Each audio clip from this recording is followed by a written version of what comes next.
Was it a case of deadly jealousy? An off-duty cop is accused of shooting her ex-girlfriend and killing a woman she found with her. Staying mild overnight, and where we'll likely see the fog develop again by morning. And New York Live looks at the immersive and interactive new exhibit dedicated to iconic New York photographer Bill Cunningham. This is News 4 Now for October 14th. I'm Adam Cooperstein, and there are a lot of questions surrounding a double shooting in Brooklyn. The woman under arrest for pulling the trigger is an off-duty cop. The NYPD tells us Yvonne Wu is under arrest, accused of shooting her ex-girlfriend and killing the woman she found her with Wednesday night. Officials say multiple shots were fired at a house on 79th and 19th Avenue in Bensonhurst, and when cops got there, 2 women were found shot inside. 24-year-old Jamie Liang and a 23-year-old woman who is believed to be in a relationship with Officer Wu at some point. Both of them were taken to the hospital, but Liang did not survive. The NYPD says Wu has been on the force for more than 5 years and confessed to it all. Right now, we don't know if the gun used was Officer Wu's service weapon. Her 23-year-old ex should survive. As for Wu, she's now getting evaluated at the hospital, and charges against her at this point are still pending.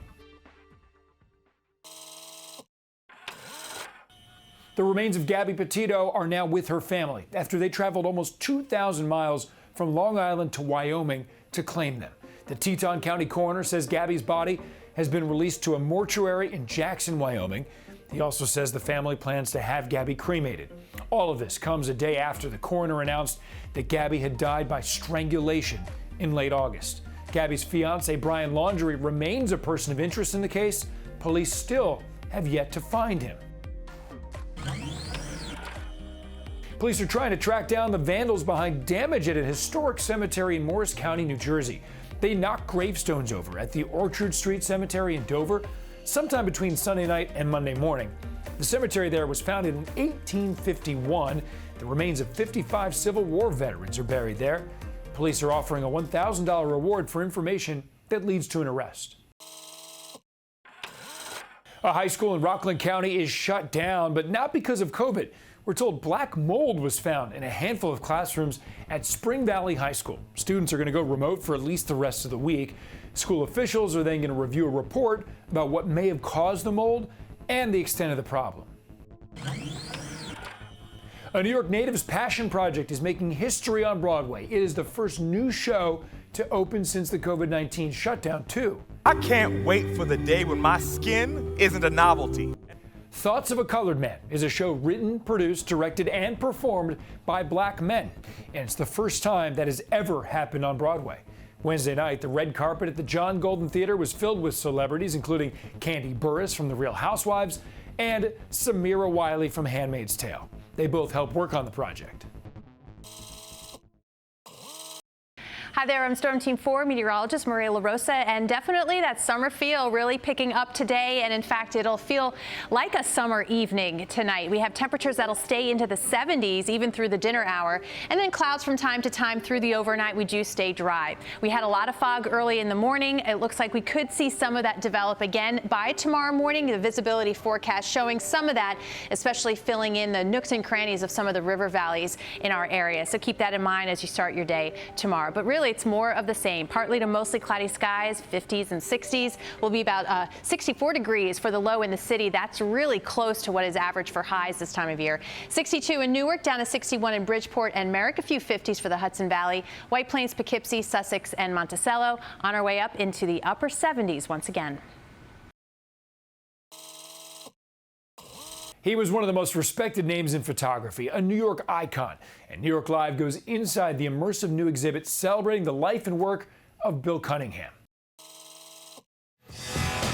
Bill Cunningham, the famed New York Times fashion photographer, was synonymous with the city's cultural fabric and, of course, known for documenting street style. And now his body of work is on display in a new interactive exhibit.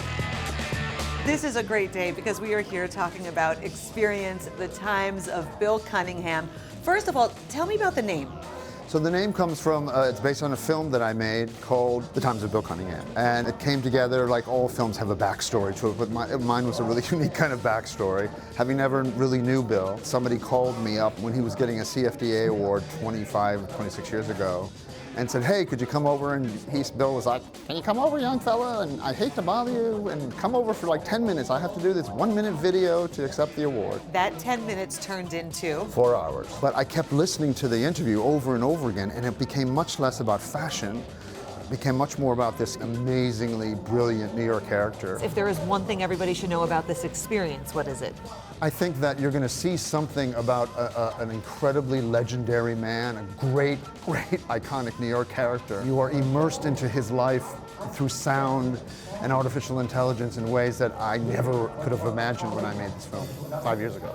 Here we are. This is where it begins, Mark. Tell me, what are we looking at? It just feels, it's amazing. You're standing next to these life-size pictures that are much more dynamic than you would if you just saw them in a museum. And there's a bike path, as you will see, that takes you through the whole experience. And there's a crosswalk over here. Can you just tell everybody also the significance about the crosswalk? There were so many pictures of people like having to jump over puddles or ice or snow, and that's really what the significance. So the exhibit ends here with this, iconic bicycle and his blue jacket on. But that to me, I think is, and everybody that's been in here has found it to be the most emotional part of the experience. So for anybody who wants to experience the times of Bill Cunningham, they can come down to the Seaport. This will be running through October 30th, so don't miss it. How do you want people to come dressed?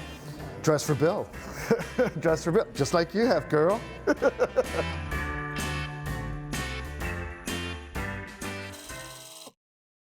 What's up, choir kids? If you love to sing like me, then NBC4 wants to hear your best song. Now's your chance to enter the NBC4 Star Choir, the holiday singing competition. Winners will perform on Christmas in Rockefeller Center. Go to NBCNewYork.com/choir and upload a video of your choir performing. You could be a part of New York's biggest holiday show. Star Choir, the holiday singing competition on NBC4 New York. Enter now. And watch The Kelly Clarkson Show weekdays at 2. Remember, discover, connect. Those are the 3 words to promote a winding memorial trail that would connect the 3 sites of the 9/11 attacks. It's 1,300 miles long, a series of trails and roadways connecting the city to Shanksville to the Pentagon. A tribute to the fallen heroes 20 years later. And News 4's Gus Rosendale takes a closer look. Organizers and supporters of the 9/11 trail began to work on the project in the weeks after the attacks. A rolling tribute linking the Pentagon to Somerset County, Pennsylvania, where Flight 93 went down, and Ground Zero, where visitors are now reflecting on a new way to honor the victims of that terrible Tuesday. You can see all of it by bike instead of making like car emissions and things like that. President Biden just signed the 9/11 trail into law. The move formally recognizes a network of trails and paths connecting the 3 attack sites in a triangle pattern across the Northeast. It's a 1,300-mile journey linking D.C., Pennsylvania, and eventually New York, the last leg of the journey ending here in Lower Manhattan.